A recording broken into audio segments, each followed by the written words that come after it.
Bien amigos, estamos en una emisión más de The Coffee Entertainment y hoy estamos con Luis de Llano y bueno, pues estamos contentos porque vamos a platicar con él sobre Expedientes Pop, pero también sobre lo que ha realizado a lo largo de su carrera. Bienvenido Luis, ¿cómo estás? Muchas gracias por visitarnos y por compartir esta experiencia conmigo.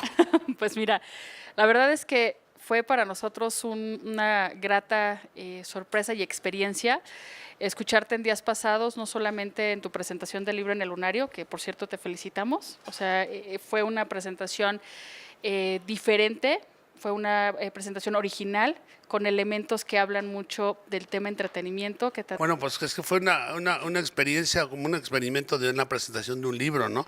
Normalmente una presentación de un libro es así medio Tediosa. tediosa. Y aquí estas dos mujeres, de repente, aparte de la ponencia que hizo Francisco Serrano y Daniel Mesino de Planeta, pues canto Carla Iberia, que habló padrísimo, igual que Francisco, y Susana empezaron, aparte de su, de su análisis de lo que era el personaje y el libro, empezaron a platicar. Entonces rompió el hielo y rompió la barrera de lo que hace normalmente, entonces a platicar y la gente cambió su tono de escuchar.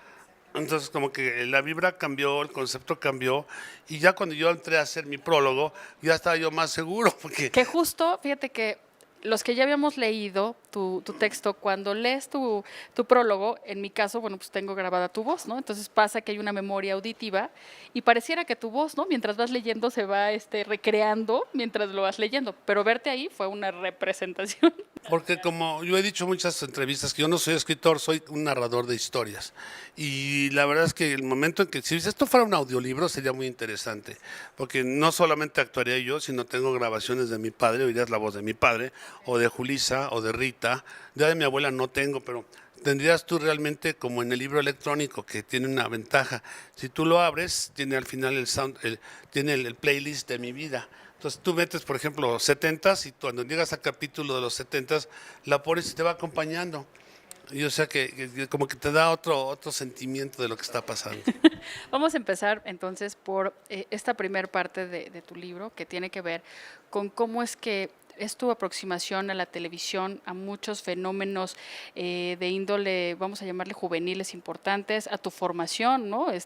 Que fue un tanto cambiante, un tanto incluso agitada, y que te fue llevando de cierta manera a conocer tanto México como Estados Unidos, pero eso de la misma forma te hizo un hombre como más cosmopolita, pero a la vez con una visión gracias a tu padre, como lo narras en tu libro, de mundo, ¿no? Una persona que podía abrirse al mundo. Mira, primero yo tengo la filosofía de que todos en la vida tenemos la obligación de escribir un libro y de dejar un legado a través de tus vivencias, tu existencia. Como ahora vas a un concierto al Auditorio Nacional a vivir la nostalgia.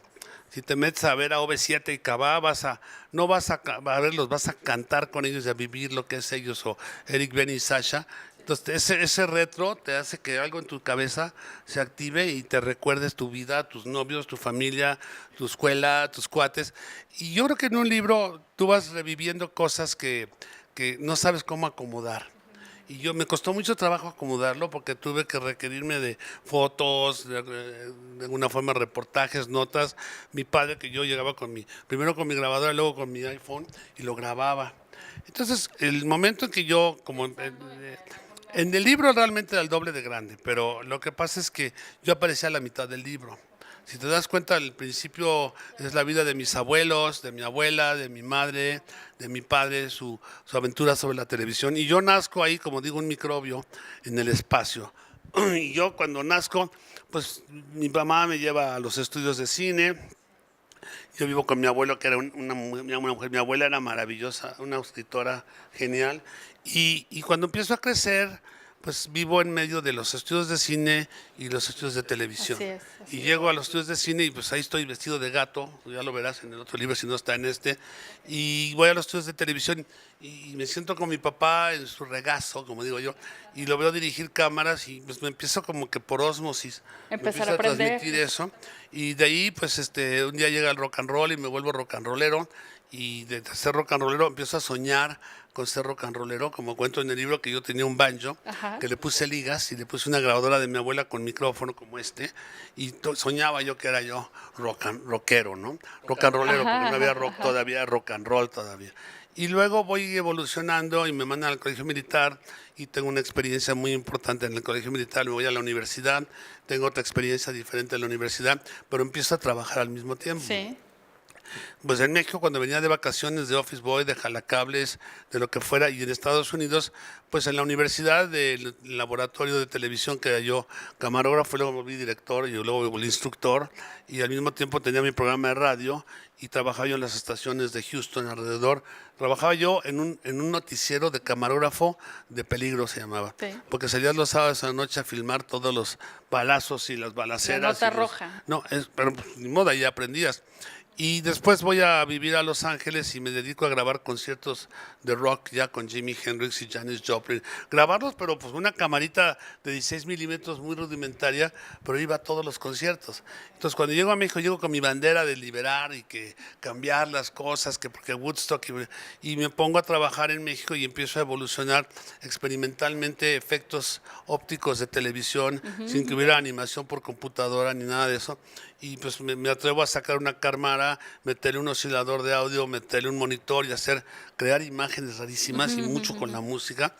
Y vivo mi vida y empiezo a crecer en esto y llega el Festival de Avándaro y se vuelve un momento bien importante en tu vida del cambio que ¿Qué hubo en significa para ti Avándaro? pues para mí significa muchas cosas, pero más que nada fue en un momento difícil de la juventud, de la contracultura, del momento en el que estábamos todos protestando contra todo, y liberándonos y siendo contestatarios de todo. Viene un momento en los años 71 en el que admirábamos la libertad del hipismo y la libertad de ese momento y soñábamos con tener ese momento.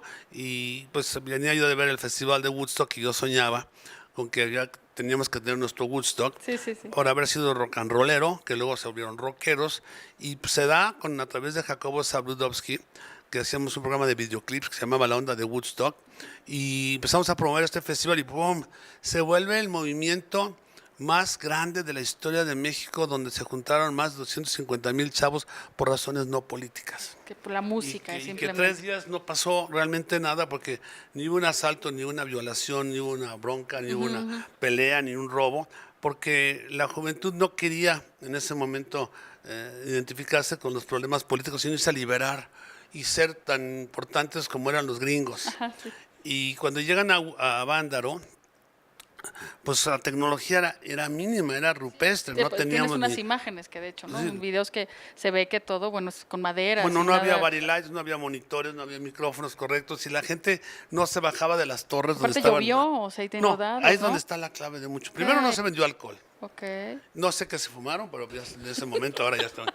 Pero no se vendió alcohol y todo el mundo que llegaba, de la clase social que fuera, al momento que llegabas ahí estaba lloviendo y al rato ya estabas empapado. Ok. Después el lodo te llegaba hasta acá a veces y entonces ya te volvías, todo el mundo se volvió igual. Ya se rompieron las normas de las clases sociales porque tú tenías que sobrevivir con el que estaba al lado. Claro. De la colonia Guerrero, de las Lomas o De donde de fueras. Tepito, lo que fuera. Todo sobre una comunidad que luchó por subsistir y existir y todo fue llevado en una forma en que la música pues sí sonó, pero era una tormenta y eran esto y se iba la luz y regresaba la luz y la gente Ajá, ajá. se volvió el espectáculo. Más que los que había ahí arriba, porque no había pantallas como ahora vas a un concierto sí, es la sí, es la pantallota. pantallota. Y los efectos de luz y las explosiones o lo que tú quieras. No, ahí estábamos, pues se veían todas en hormiguitas a 200 metros, ¿no? Pero fue una experiencia maravillosa y el cambio de haberlo hecho, de llegar ¿Por qué a no México. se repitió un masivo así? Pues yo no sé, yo ya no quise. Yo hice 2 o 3 conciertos, uno en León con Santana, Ajá. me tocó hacer un concierto con Chicago en el Auditorio Nacional, pero la gente no se comportaba bien porque no estaba educada a eso. Y realmente, pues en México, en Estados Unidos la problemática existe, es un problema de conflictos de etnias y de razas. Y en México es un conflicto de clases sociales.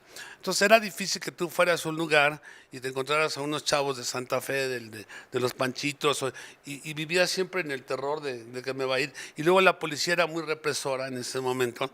Entonces no te acostumbrabas a ir a un concierto y estar a gusto. Pero ahora ya puedes ir al Foro Sol y si se te sienta la que está enfrente, que está parada en la butaca todo el concierto, pues ya la pasaste bien. Pero algo nos hizo que nos educó a comportarnos en un concierto. Claro. Y eso, aunque no lo creas, fue la generación que creció con la educación de comportarse y participar y asistir a un concierto que viene desde la época de los grupos de plástico. Entonces, muy criticados que sí, que eran de plástico, que desechables, pero la generación creció y creció y creció, y ahora todos los de esa generación T o Timbiriche o lo Sí, que sí, digan, sí. pues son los ejecutivos y los políticos del momento, que todos Sí. tienen entre 40 y 45 años. Y sí, los recuerdos son de sus abuelos o de los que hicieron a Vándaro, que lucharon por el rock, que lucharon por de alguna forma mantener esa identidad propia, porque lo digo mucho y es una frase que me encanta, que el rock and roll le cantaba al amor, Ok. pero el rock le canta a la vida. Ok. Entonces ahora los rockeros son políticos. Yo le creo más a un rockero político que a un político político, porque la verdad, como están las cosas últimamente, ya no sabes para dónde, ¿no? Así es. Y creo que fuimos muy importantes en ese cambio, porque empezamos a producir, al mismo tiempo que hacíamos un grupo de plástico, hacíamos un grupo de rock. Y resulta que los rockeros eran los que les daban clases a los chiquitos. Así es. Y así aprendió Benny a tocar la guitarra, y Eric, y Capetillo. Y al rato esos cuates ya sabían tocar, porque estos grandes como Ricardo Ochoa o como Sabo Romo les enseñaban a los chiquitos. Entonces fue muy interesante ese cambio. Ahora, tú has sido pionero de muchos proyectos, ¿no? Pero ¿cuál es la motivación o cuál es el gen, ¿no?, que necesita siendo heredero, ¿no?, de Luis de Llano Palmer para ser siempre este gestor de emociones, este curador de un contenido que gusta, que permanece, que incluso yo ahorita pensaba en Cachún, ¿no? Cachún, que bueno, no es de mi generación, pero me tocó repetición y me encantaba. Papá soltero, bueno, o sea, ¿cuántos años duró? Alcanzó a mi generación y era feliz, ¿no? Crecieron los personajes, menos Bueno, yo te esta diría cosa. que no es tan fácil, porque de cada 10 proyectos, 7 fracasaban y 3 triunfaban. Ok, Entonces era una lucha constante de no de innovar, y ya inventé el hilo negro, y dice, tú inventaste, no. Yo no inventé a nadie, ya estaban inventados, lo he dicho muchas Ok. veces. Era como Miguel Ángel, que el David ya estaba dentro de la piedra. ok. Él simplemente, pero yo no lo pude hacer solo, sino hubo gentes que yo no me voy a llevar el crédito de algo que no fue mío, fue de Claro, muchas claro, gentes. claro. En un principio, cuando hablas de Timbiriche, pues fue Víctor Hugo Farrell, La Gorda Galindo, Raúl González, los que producían la música, los maestros. Sí. Y lo más importante es que los chavos eran realmente, lo traían dentro. Y de ahí los otros grupos, y luego vienen programas como Cachún. ¿Sabes de dónde viene Cachún? ¿No? De Vaselina, que Julissa montó la obra de Vaselina, Claro. y nosotros hicimos un día 4 programas de Vaselina, Ajá. qué pasaba después de lo que era la obra Vaselina, y los pasaron al aire y queríamos repetir o seguir, y como que no se pudo, entonces surgió Cachún. Ok. Y Cachún se hizo de actores que eran de teatro, muchos tragaños, pero que eran actores que tenían un timing Sí, de sí, humor. Lupita Sandoval, Así es. Rodolfo Rodríguez, Alfredo Alegría, el mismo Pepe Celaya, que era Adrián Ramos. Sí. Todos los actores de la primera generación de Cachún eran actores de teatro, Ok. que venían de vodevil y de comedia, pero todos habían chavitos, y el concepto de Cachún pegó mucho porque era como una prepa que tú te identificabas con algún personaje. Sí. Y dices, oye, es que se parece a un cuate que conozco de la prepa, ¿no? Así es. O es de esta forma o es de esta otra. Y duró, ¿cuántos años al aire? 8 años al aire. Y luego Papá Soltero, pues no era un programa de risas, era un programa de anécdotas. Ok. Pero en un momento en que la familia era de una manera y los jóvenes tenían un tipo de problemas, Claro. ahora queremos hacer Papá Soltero. No, tenemos que hacer Papá Millennial. Claro. De los problemas de los chavos de ahorita, Claro. del nini, del medio heavy, ya sabes, del nerd. O sea, cambió la vida, y le cambió la vida que pues ahora las mujeres trabajan, Claro. y las mujeres pues tienen su mundo, y los hombres pues, ya tienen que compartir otras cosas. Entonces, de esa forma se hacían esos proyectos y salían adelante. Ok. Adicional a esto hay una parte en donde tú mencionas que al estar lejos, pues, bueno, te aborda la nostalgia, ¿no? El extrañar tu casa, y cuando regresas, pues te das cuenta, ¿no?, de cómo irte insertando, incluso regresas y por ahí, regresas para casarte, ¿no? En pocos, no sé, creo que es un mes o algo así, con que alguien viene desde Estados Unidos, que la conocen en Estados Unidos, y de pronto te casa y después se convierte hasta en tu tía, ¿no? Porque se casa con uno. Es que de alguna forma, yo soy un hombre bastante disfuncional, que ahora ya es funcional, porque todos son disfuncionales, ¿no? Ok. Y yo creo que lo que pasó fue que yo llegué en una época muy de cambio. Ok. Y me pasaron cosas muy normales que ante la gente no eran normales. Ok. Entonces, pues acabo casándome con mi novia de la universidad. Y además van que a al- vivir con tu abuela, entonces bueno, bueno. pero nos vinimos a vivir a casa de mi madre, Ok, aquí de en tu San sí, Ángel, bueno, también. que había sido la casa de Rita y Carlos Fuentes, y entonces pues empieza un momento en que yo digo, un momento de stop, entonces pues no funciona la cosa y nos separamos, nos divorciamos, y le presento a un tío mío, y luego se casa con mi tío, se vuelve mi tía, y yo sigo mi vida, y luego me voy a Inglaterra y me caso con la madre de mis hijos mayores, y regresamos a México y echamos a andar muchas cosas, y luego pues después de 16 años, pues la cosa no funcionó y entonces yo tengo 7 años muy intensos de trabajo, de experiencias, de todo. Conozco a mi tercera esposa y trabajo con ella. Yo estoy casado 12 años, Qué aunque bien, no lo creas, felicidades. pero ella se vuelve productora, escritora, muy exitosa en muchas cosas y después de 12 años pues no funcionó y me reencuentro con una novia que quería yo mucho hacía 25 años, que me adopta y me cuida y ahora es mi esposa actualmente, ya llevamos 11 años o 12 años casados y la verdad es que no me vuelvo a casar. Bueno, esta es, digamos, la parte personal y te agradecemos que la compartas tanto en el libro y que ahora también de manera natural.